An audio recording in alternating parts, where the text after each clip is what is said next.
जय श्री कृष्णा मित्रों, कैसे हैं आप लोग। उम्मीद करती हूँ आप लोग अच्छे होंगे। आज हम आपके लिए लेकर आ गए हैं एक सुंदर सी कहानी। ये कहानी है भाग्य के ऊपर, कि जो भाग्य में होता है वो हमें मिल जाता है। कर्म और भाग्य की कहानी है। तो एक समय की बात है मित्रों, एक राजा थे, उनकी 7 बेटियां थी और जो है सातों जो है सुंदरता में और कद काठी में हर चीज़ में अच्छी थी और जो है अपने पिताजी से बहुत प्रेम करती थी। एक दिन राजा ने सोचा, तो मित्रों राजा अपनी बेटियों से बहुत प्रेम करते थे, जैसे हर माँ बाप करते हैं, और उनकी बेटियां भी करती थी। और राजा को अपने ऊपर थोड़ा अभिमान भी था। जो कोई उनकी झूठी तारीफ़ कर देता, वो सोचते ये सच में मेरी तारीफ़ कर रहा है, और उसको मान सम्मान दे करते और धन देते और झूठी वाहवाही में जीते रहते।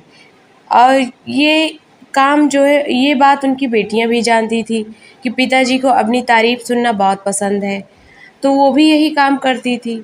लेकिन उनकी छोटी बेटी थोड़ी सी अलग थी। वो सच्चाई और अच्छाई की राह पे चलने वाली थी। वो झूठ नहीं बोलती थी। तो एक दिन राजा के मन में आया क्यों न जो है अपनी बेटियों से अपनी तारीफ़ सुनी जाए। तो उन्होंने सातों बेटियों को बुलाया और कहा, अच्छा ये बताओ तुम किसके भाग्य से खाती हो। तो पहली बड़ी बेटी ने कहा, जो सबसे बड़ी थी, पिताजी आपके भाग्य से खाते हैं और हमारा कौन है, आप ही तो हमारे करता धरता है। यही बात दूसरी बेटी ने भी कहा, तीसरी ने भी, मतलब 6 बेटियों ने यही कहा। जब छोटी बेटी की बात आई तो राजा ने पूछा, तुम बताओ कि तुम किसके भाग्य से खा रही हो। तो उसने कहा, जो पिताजी मैं अपने भाग्य से खा रही हूँ। कहा, उस राजा ने कहा, क्या तुम कह रही हो, तुम अपने भाग्य से खा रही हो। तो उसने कहा, हाँ, क्योंकि जो है इस धरती पे जो भी है सब अपने अपने भाग्य में जो कर्म किए हैं उसी का फल उनको मिलता है। मेरे कर्म अच्छे थे जो मैं आपकी बेटी बनकर आई, और मैं अपने भाग्य से जो है राजकुमारी बनी और वैसी से मैं खा रही हूँ, रह रही हूँ। तो राजा को बहुत गुस्सा आया और उन्होंने उसको महल से निकाल दिया।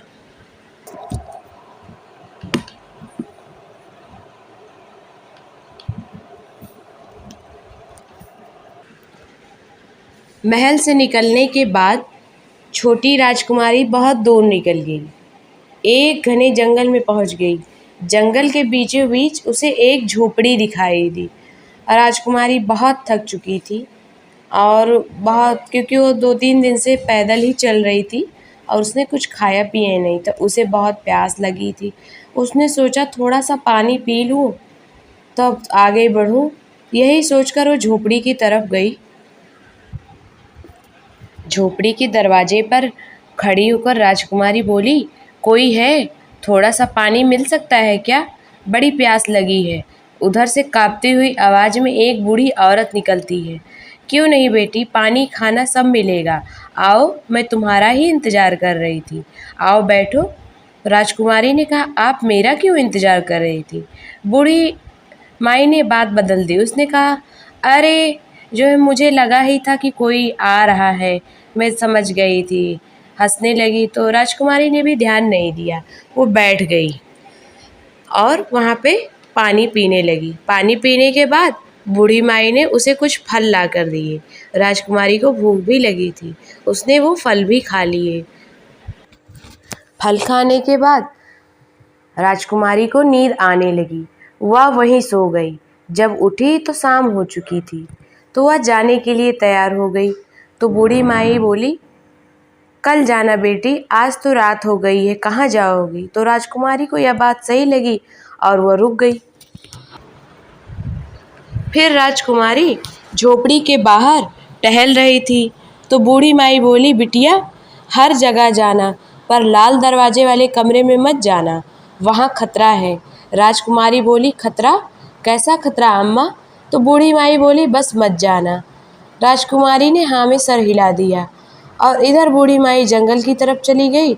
इधर थोड़ी देर बाद लाल दरवाज़ा हिलने लगा।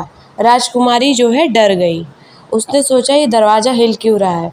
उसने थोड़ा सा दरवाज़ा खोल के देखने की कोशिश की। उसमें उसने देखा कि एक आदमी को जंजीर से बांधा गया है, जिसके बाल बड़े बड़े हो गए हैं और वो जैसे अजीब तरीके से चिल्ला रहा है, कह रहा मुझे खोलो मुझे खोलो। राजकुमारी ने जल्दी से दरवाज़ा बंद कर दिया और उधर से बूढ़ी माई आई तो वो बूढ़ी माई समझ गई थी कि इसे लाल दरवाजे का पता चल गया है। उसने कहा कि ये मेरा बेटा है, इसकी दिमागी हालत ठीक नहीं है, इसलिए मैंने इसे जंजीर से बांधा है, इसीलिए तुम्हें जाने से मना किया था। राजकुमारी को ये बात सही लगी, वो मान गई। फिर जो है दूसरे दिन जब वो सुबह जाने के लिए तैयार हुई तो बूढ़ी माई कही, बिटिया आ जाओ, रुक जाओ, जो है आज जो है मैं तुम्हें अपने हाथों की खीर बना के खिलाऊंगी, आ जाओ, रुक जाओ, कल चली जाना। जो है राजकुमारी मान गई। बूढ़ी माई को वैसे भी कोई नहीं था घर में, वो अकेली थी, उनका एक बेटा था, वो भी दिमाग से पागल ही था। तो ऐसे करके राजकुमारी रुक गई। फिर जो है राजकुमारी जो है थोड़ा सा दोपहर में सोने लगी तो उसे जो है बूढ़ी किसी की आवाज़ आ रही थी। तो वो जो है उठी और देखा उसने थोड़ा सा जो है बगल वाले कमरे में, वो देखी कि बूढ़ी माई जो है बहुत अलग अलग तरीके से कपड़े पहनी हुई हैं और जो है किसी को डांट रही हैं कि उसे जो है पता चल जाएगा, जो है वो भाग जाएगी, जो है उसे पता चल जाएगा वो भाग जाएगी, जो है मैंने बड़ी मुश्किल से उसे रोक के रखा है, मैं उसे जो है मारकर ताकतवर होना चाहती हूँ। राजकुमारी को जो है बूढ़ी माई सही नहीं लगी। वो जो है उसने सोचा अगर मैं अभी भागूंगी तो ये जो है पकड़ लेगी मुझे, जो है तो राजकुमारी फिर से जाके सो गई। और जब बूढ़ी माई जंगल की तरफ चली गई तो वो उसने सोचा कि वो बूढ़ी माई जब जो जैसी दिखती है वैसी है नहीं।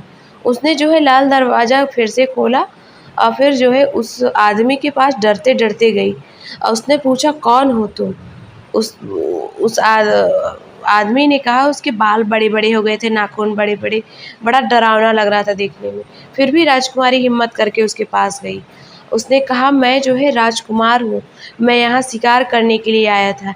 इस बूढ़ी औरत ने जो है मुझे पानी में मिला के कुछ खिला दिया, मैं इसके बस में हो गया। अब मैं कई दिनों से इसकी कैद में हूँ और तुम्हें भी मैं यही समझाना चाह रहा था, लेकिन तुम मुझे देख के डर रही थी।